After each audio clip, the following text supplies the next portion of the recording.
Hari ini kita akan belajar kembali kebenaran firman Tuhan. Bapak Ibu, kita harus tahu sebagai anak Tuhan ini, kita mesti cek sampai kedalaman batin kita. Benar enggak? Sesuatu yang di dalam batin kita ini sesuai dengan kehendak Tuhan.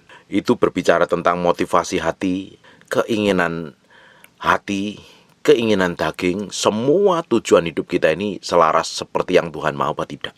Kita harusnya semakin kita kenal Tuhan, kita sebagai anak Tuhan yang percaya sama Tuhan, harusnya hidup kita ini tambah hari tambah berubah. Berubahnya bukan karena penampilan luar, karena fisik yang berubah, tetapi yang di dalam. Saya sudah berkali-kali berbicara bahwa Tuhan itu selalu ngurusin hati kita. Tuhan selalu mau urusin, mau bereskan semua yang di dalam batin kita ini. Karena yang di dalam batin ini yang tidak kelihatan, ini seringkali tidak sesuai dengan kehendak Tuhan. Karena yang tahu kita dengan Tuhan. Kalau yang di dalam batin kita ini beres, nanti manifestasi keluarnya beres. Tapi banyak orang memperbaiki yang di bagian luarnya, sehingga yang di dalam batinnya tidak terlihat. Yang luarnya kelihatan manis, kelihatan baik, kelihatan rohani, kelihatan suci, kudus, tak bercacat celah. Tapi ternyata yang di dalam hati ini tambah busuk dan jahat. Tuhan gak mau seperti itu. Tuhan selalu ingin pulihkan yang dari dalam dulu, baru manifestasinya keluar. Tuhan mau hati kita ini menjadi tempat tinggalnya Tuhan. Karena Tuhan mau Dia bertahta satu-satunya, memerintah dan berkuasa. Kalau kita ini bisa menyerahkan hati kita ini sepenuhnya di hadapan Tuhan, Tuhan akan limpahi, Tuhan akan pakai, Tuhan akan berkati, Tuhan akan bawa kita menjadi kepanjangan tangan Tuhan. Nah, selama kita tinggal di bumi ini, selama kita masih pakai tubuh jasmani ini, ada sesuatu yang seringkali berontak melawan ke sesuatu dengan kebenaran firman Tuhan. Sekarang kita buka di Mazmur pasal yang ke-51 ayat yang ke-6. Sesungguhnya engkau berkenan akan kebenaran dalam batin. Nah, dalam batin kita, dalam manusia roh kita. Manusia roh kita ini jadi tempat tinggalnya Tuhan. Manusia roh yang di dalam ini jadi tempat tinggalnya Tuhan. Di Yeskiel 36 ayat 25 sampai 27 dijelaskan Tuhan memberikan hati yang baru dan roh yang baru yang tinggal di dalam batin kita. Roh yang lama dibuang, jadi berikan roh yang baru jadi tempat tinggalnya Tuhan. Loh, Tuhan mau bertata sepenuhnya loh, menguasai hati kita ini tanpa terkecuali. Tanpa terkecuali. Dia semakin bisa menguasai, mengontrol dan mengendalikan hati kita ini sepenuhnya. Tuhan akan memanifestasikan pekerjaan yang powerful dalam kehidupan kita. Sampai hari ini Tuhan itu belum bisa percayakan apa-apa sama kita. Urapan, hikmat, pengertian, dan perkara-perkara surgawi. Kenapa? Karena daging kita yang masih menonjol. Daging kita yang seringkali menguasai. Terutama emosi. Emosi kita ini kalau nggak ditaklukkan pada pusat kehendak Tuhan, akan mengontrol dan mengendalikan kita loh. Emosi ini harus takluk, tunduk pada manusia batiniah. Kalau manusia batiniah ini tiap hari berhubungan intim, bergaul dengan Tuhan, dikasih makan firman. Manusia batiniahmu dikasih makan firman, dikasih nutrisi yang bergizi dari kerajaan Allah, tambah hari tambah berkuasa, tambah hari tambah besar, sehingga daging dan jiwamu takluk dan tunduk. Banyak orang Kristen hari ini ngakunya nyembah Tuhan, ngakunya datang ke gereja, sudah ikut pelayanan, ternyata manusia batiniahnya nggak begitu kuat, tapi jiwanya yang ngontrol dan mengendalikan. Pikirannya, kemauannya, kehendaknya. Tidak heran kalau kita ini nggak bisa menaklukkan hati kita ini sepenuhnya di hadapan Tuhan. Kita akan menjadi orang yang sangat kedagingan sekali. Kita akan menjadi orang yang dikuasai oleh hawa nafsu, dikuasai oleh pikiran, dikuasai oleh perasaan kita, dikuasai oleh kehendak kita. Pikiran dan perasaan kita ini nggak bisa mengontrol dan memutuskan segala sesuatu dalam hidup kita. Harusnya manusia roh kita. Karena manusia roh ini jadi tempat tinggalnya Roh Kudus. Semakin kita ini bisa berserah sepenuhnya di hadapan Tuhan, manusia rohmu dipimpin oleh Roh Kudus, sehingga manifestasi dari perbuatan dan tindakan kita ini bukan dari perbuatan daging, tapi karena perbuatan manusia rohmu yang tunduk dan takluk kepada firman. Sehingga jiwamu ngikutin apa yang roh Tuhan katakan. Seseorang akan bisa dipimpin oleh Roh Kudus kalau dia menaruh hatinya, pikirannya, perasaannya, kemauannya kepada pusat kehendak Tuhan. Kita nggak akan bisa dipimpin Roh Kudus. Kita akan jalan mau kita sendiri. Kita akan punya ide kita sendiri, cara pandang kita sendiri, kebenaran kita sendiri. Kita bisa baca firman yang sama, tapi kita memiliki kebenaran sendiri. Akhirnya apa? Kalau kita memiliki kebenaran sendiri yang tidak sesuai dengan kerajaan Allah, akhirnya hati kita melenceng. Motivasi hati kita ini melenceng. Tujuan hidup kita melenceng. Ya ujungnya nggak berkenan di hadapan Tuhan. Hati kita ini mesti ditaklukkan. Hanya orang yang bisa menaklukkan dirinya, perasaannya, kemauannya, kehendaknya sepenuhnya di hadapan Tuhan, baru bisa dipimpin Roh Kudus. Tidak semua orang bisa dipimpin Roh Kudus kalau dagingnya nonjol, kalau emosinya yang mengontrol, kalau perasaan yang mengendalikan. Berapa banyak dari kita dikuasai perasaan kita loh. Ketika orang mengecewakan kita, kita terluka, sakit hati. Perasaan kita ngontrol begitu rupa. Suruh memaafkan aja berat sekali. Kita gampang tersinggung, kita gampang marah, kita gampang tidak suka dengan seseorang karena kita nilai dari perlakuannya dia terhadap kita. Bayangkan, kalau kita dikontrol dan dikendalikan oleh emosi kita, emosi kita itu naik turun, tidak stabil. Nah, emosi ini harus ditaklukkan kepada kebenaran firman Tuhan. Kalau kita bisa menaklukkan sepenuhnya kepada firman Tuhan dan jiwa kita tunduk, kita baru bisa dipimpin Roh Kudus. Kita bisa dengar. Ketika ada orang menyakitin, kita malah memberkati. Ketika ada orang mengecewakan, kita malah mendoakan. Ketika ada orang mengkhianatin, kita malah punya belas kasihan. Ketika ada orang berdosa, kita nggak buru-buru menghakimi loh. Kita nggak akan buru-buru menilai. Tapi kita punya belas kasihan yang datangnya dari Allah. Kenapa? Manusia rohmu yang ngontrol dan mengendalikan. Tapi ada orang-orang tertentu yang rajin ke gereja, ibadah hari Minggu ke gereja, ikut persekutuan doa, ikut ibadah online dan lain sebagainya. Tetapi kondisi manusia batiniahnya ini tidak pernah bertumbuh. Sehingga jiwanya yang ngontrol dan mengendalikan. Orang yang bisa dikuasai oleh emosi begitu rupa. Di saat yang sama tiba-tiba jadi orang yang baik, orang yang kalem, orang yang lemah lembut, tapi di sisi lain bisa keras dan kasar sekali. Ngomongnya brutal dan tidak sesuai dengan kebenaran firman Tuhan. Kenapa? Jiwanya yang menguasai, jiwanya yang ngontrol, jiwanya yang mengendalikan. Ada orang-orang tertentu yang kelihatannya manis, sikapnya baik, tapi ternyata punya kelainan-kelainan dan kejahatan-kejahatan tersembunyi yang tidak benar-benar berkenan di hadapan Tuhan. Kenapa kok bisa menyembunyikan seperti itu? Karena dia tidak hidup transparan di hadapan Tuhan.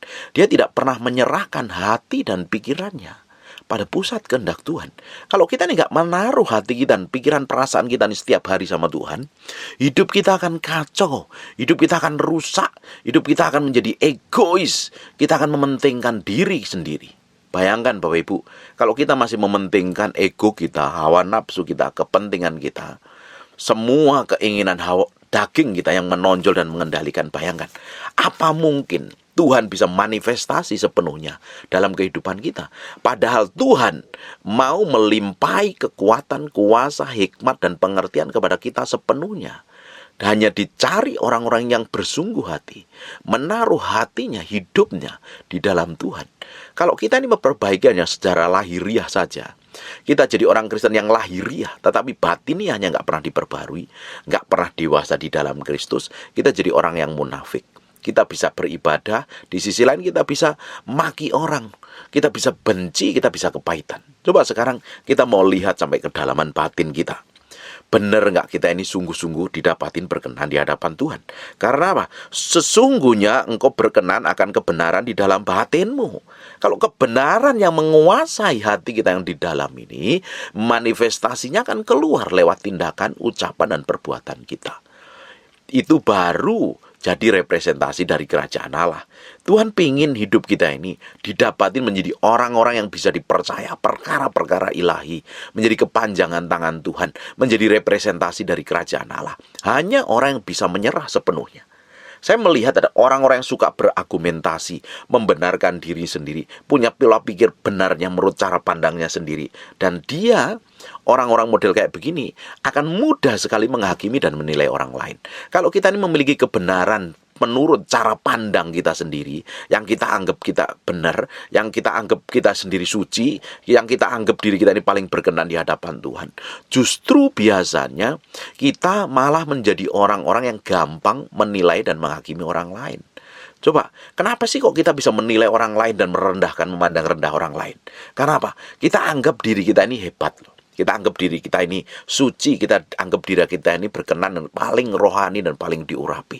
Padahal semakin seseorang menyerahkan hatinya sepenuhnya di hadapan Tuhan, dia akan menjadi orang yang rendah hati. Dia sadar semua yang kita capai, semua yang kita miliki, semua yang sampai hari ini kita berada itu karena Tuhan, bukan karena kekuatan kita sendiri. Karena kita tahu tanpa Tuhan kita nggak mampu, kita nggak bisa, kita nggak sanggup.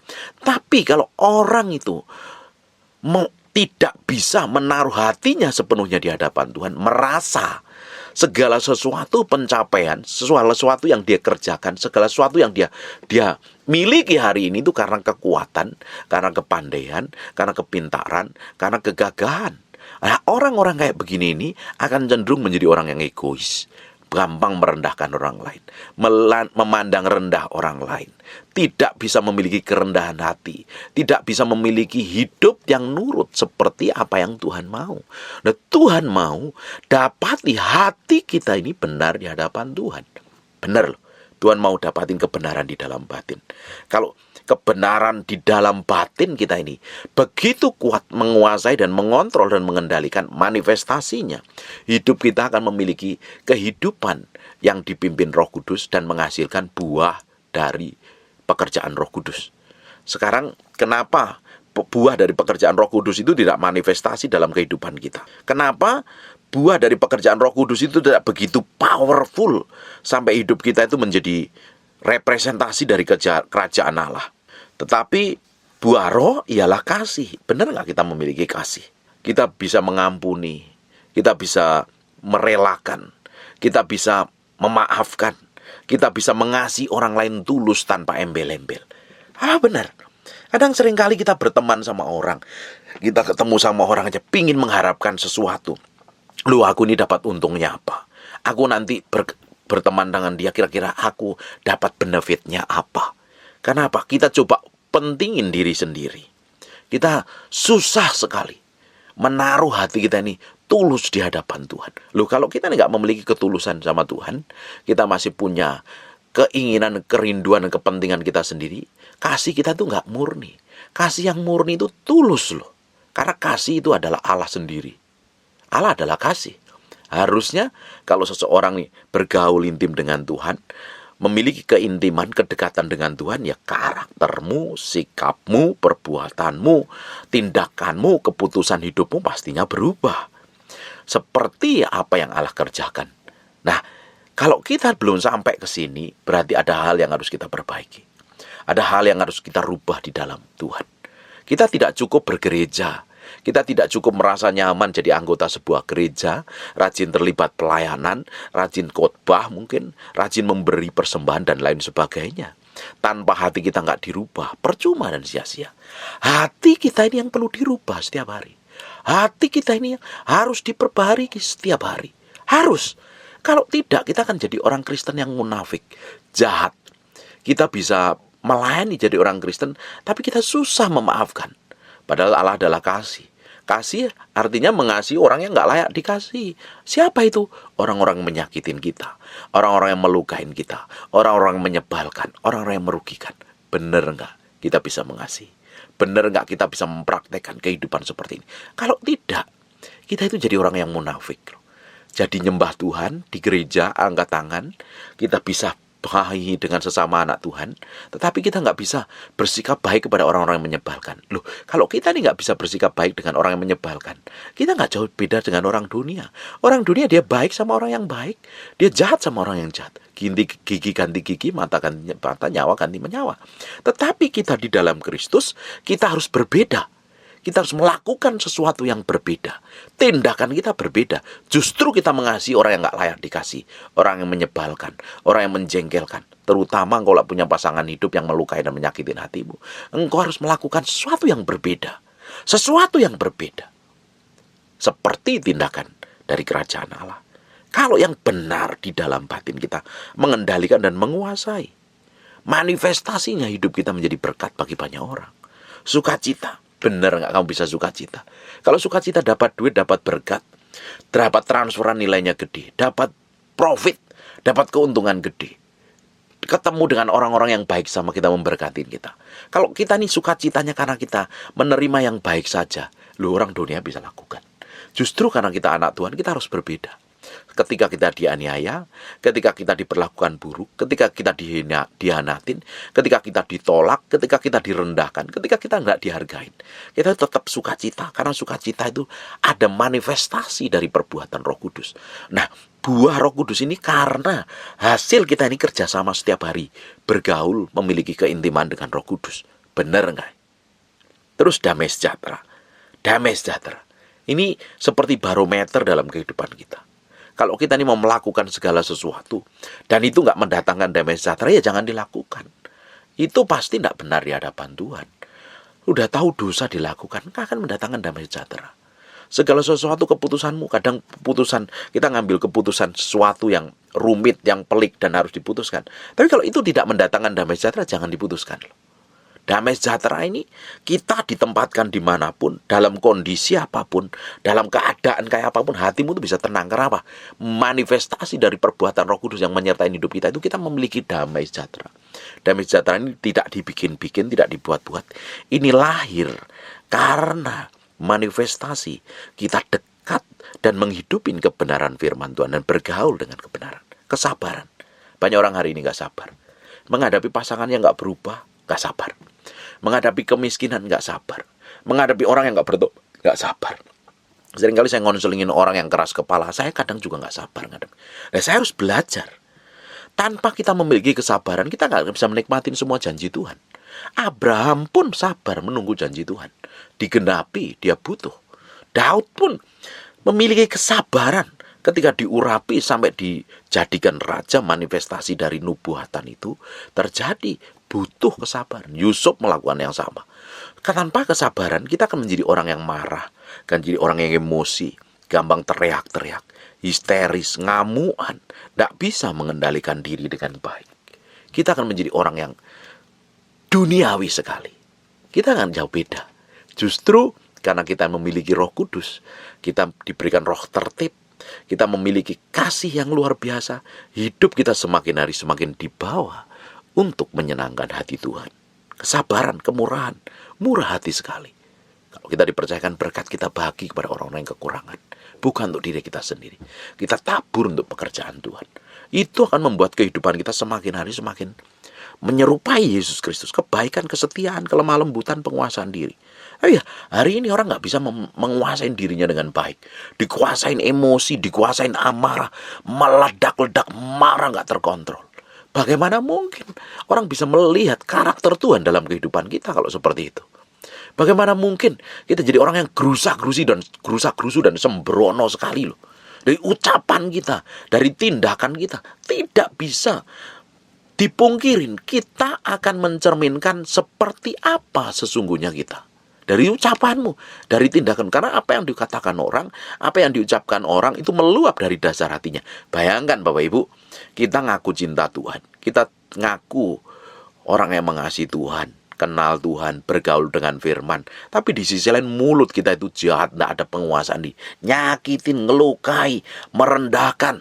Orang yang begitu rupa, memandang rendah, memandang sebelah mata seringkali. Kita nggak akan jadi berkat loh. Justru ada orang-orang yang harusnya kita kasihi, kita memiliki kesabaran, kita bersikap baik, tapi karena kita ini merasa suci, merasa benar sendiri, kita sering mengambil gigit bibir dan mencibir sedikit, mengatakan, aku gak seperti kamu. Aku lebih kudus, aku lebih suci, aku lebih benar, kamu jahat. Coba sekarang, kalau kita ribut dengan pasangan kita seringkali ngomong yang menyakitin, melukai. Terus kita pikir kita suci, kita benar. Kamu tuh lebih parah dari aku. Kamu tuh gak kudus, gak suci, aku yang benar. Aku yang kudus, aku yang berkenan. Sehingga kita bisa hakimi pasangan kita. Kita merasa benar. Padahal dua-duanya salah.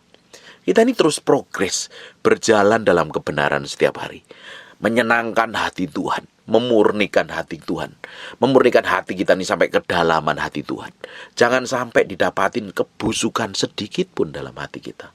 Kita setiap hari harus hidup bergaul dengan Tuhan. Membereskan sampai kedalaman batin kita.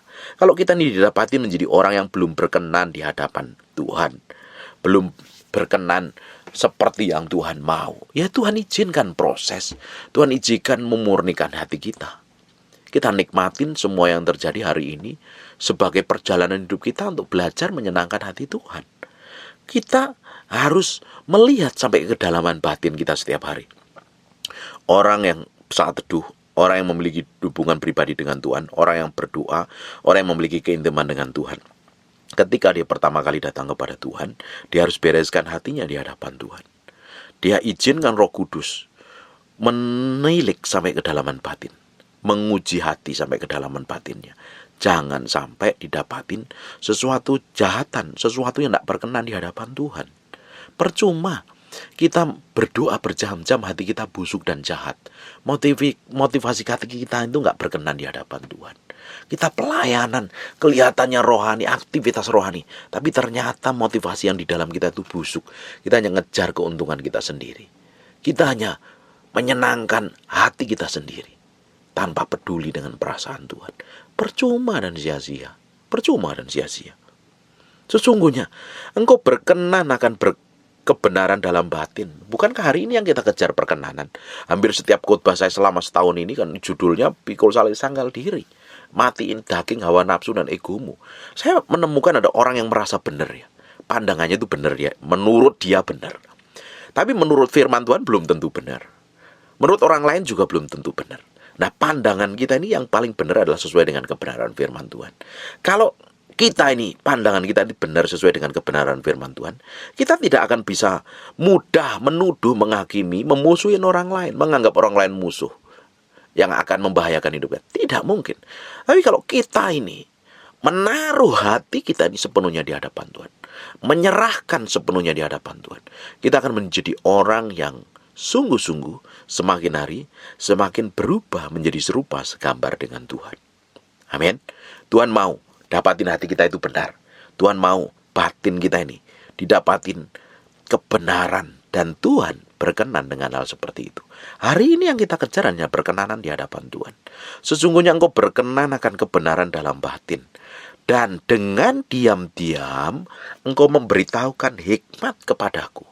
Ternyata orang yang memiliki kebenaran di dalam batinnya, Tuhan tambahin hikmat, pengertian, dan pengetahuan. Jadi orang itu kalau dekat dengan Tuhan, hatinya benar itu jadi tambah penuh hikmat, pengertian, pengetahuan. Tapi kalau engkau kenal Tuhan bertahun-tahun, tapi tambah bodoh, tidak peka dengan dosa, tidak peka dengan kejahatan, hatimu degil dan jahat, merasa benar dan hebatnya sendiri. Jangan-jangan kamu gak kenal Tuhan. Jangan-jangan batinmu gak benar di hadapan Tuhan. Harus dibereskan dan harus balik kepada Tuhan. Kita harus menjadi orang yang didapatin, berkenan sepenuhnya, mengasihi Tuhan, dan menyenangkan hati Tuhan. Bukankah yang hari ini yang kita mau kejar adalah perkenanan Tuhan, menyenangkan hati Tuhan saja. Amin. Coba kita mau koreksi sampai kedalaman batin kita. Ada nggak sesuatu yang busuk dan jahat? Coba kita mau uji hati kita, motivasi hati kita. Buruk, menyebalkan, atau yang lainnya. Saya berdoa, saya ini masih lumayan muda. Perjalanan saya masih panjang ke depan kalau Tuhan izinkan diberikan umur panjang. Dan tantangan saya berat sekali. Godaan saya berat sekali. Saya mau didapatin sampai garis akhir, didapati menjadi orang yang murni, tulus, dan berkenan di hadapan Tuhan, menyenangkan hati Tuhan. Tetap didapati menjadi orang yang spesial di mata Tuhan. Buat apa kita memiliki segala sesuatu, memiliki pencapaian, melakukan banyak hal yang kelihatannya baik, tapi di hadapan Tuhan kita nggak dapat perkenanan, kita nggak dapat penilaian yang spesial, karena kita melakukan banyak kejahatan, kebusukan. Saya sudah bilang berkali-kali, yang di dalam hati ini yang tahu engkau dengan Tuhan. Orang lain gak tahu. Kita bisa tipu Tuhan dengan doa yang kelihatannya rohani. Tipu pasanganmu, tipu pendetamu, tipu jemaat. Kita berlagak rohani dan berlagak benar, tapi yang di dalam hati bisa busuk dan jahat sekali. Ini yang perlu diberesin di hadapan Tuhan. Saya berdoa, Bapak Ibu, engkau yang mendengarkan firman yang saya sampaikan ini, tambah hari hidupmu, tambah diubah menjadi serupa segambar dengan Tuhan. Jangan jadi orang yang neko-neko lah. Beresin nih sampai kedalaman batin nih. Itu yang penting. Kita kan mau didapatin berkenan sampai garis akhir. Amin. Kita ini sementara di bumi ini hanya bisa dipercayakan Tuhan. Apa yang Tuhan percayakan sama kita, lakukan dengan baik. Tanggung jawab, penuh kemurnian dan kesetiaan. Cintai dan kasih orang-orang di sekitarmu. Hormatin orang-orang yang lebih tua. Hargai mereka. Ampuni mereka yang menyebalkan, menjengkelkan. Kasih mereka yang gak layak dikasih. Bagi berkatmu sama orang-orang yang kekurangan di sekitarmu. Jadi dampak. Amin. Saya berdoa, Roh Kudus bicara secara pribadi dalam batinmu, hatimu. Apa yang saya sampaikan ini memang tidak gampang dilakukan. Tapi dengan pertolongan Roh Kudus, Dia akan memampukan kita berjalan dalam ketetapan ilahi, berjalan dalam perkenanan ilahi. Amin. Tutup matamu, tutup Alkitabmu, kita berdoa. Roh Kudus, terima kasih buat firman-Mu. Buat Yesus begitu nyata dalam kehidupan kami. Manifestasi kemuliaan Tuhan semakin nyata, semakin bisa terlihat oleh mata banyak orang dalam kehidupan kami, sehingga hidup kami mencerminkan kemuliaan-Mu. Terima kasih ya Tuhan. Anugerah-Mu, kemurahan-Mu, kebaikan-Mu, berkat-Mu dan kelimpahan-Mu melimpah dalam hidup kami. Nih, hati kami Tuhan, kami serahkan di hadapan-Mu. Jiwa kami, pikiran, kemauan, dan kehendak kami serahkan di hadapan-Mu. Kami taruh sepenuhnya di hadapan-Mu. Hati kami yang sesungguhnya hanya ingin menyenangkan hati-Mu saja Tuhan. Koreksi sampai kedalaman batin kami. Koreksi ya Tuhan. Koreksi, kami hanya ingin mencintai Tuhan lebih dari apapun juga di muka bumi ini. Kami hanya ingin mencintai Tuhan lebih dari apapun juga di muka bumi ini. Tuhan, terima kasih buat anugerah dan kebaikan-Mu. Hamba-Mu materaikan firman hari ini dengan darah Yesus terpatri, terpahat dalam loh batin kami yang paling dalam. Sampai firman itu jadi kehidupan. Jadi kehidupan. Hidup kami menjadi serupa segambar dengan Tuhan. Semakin diberkati, semakin diurapi, semakin berjalan dalam ketetapan ilahi.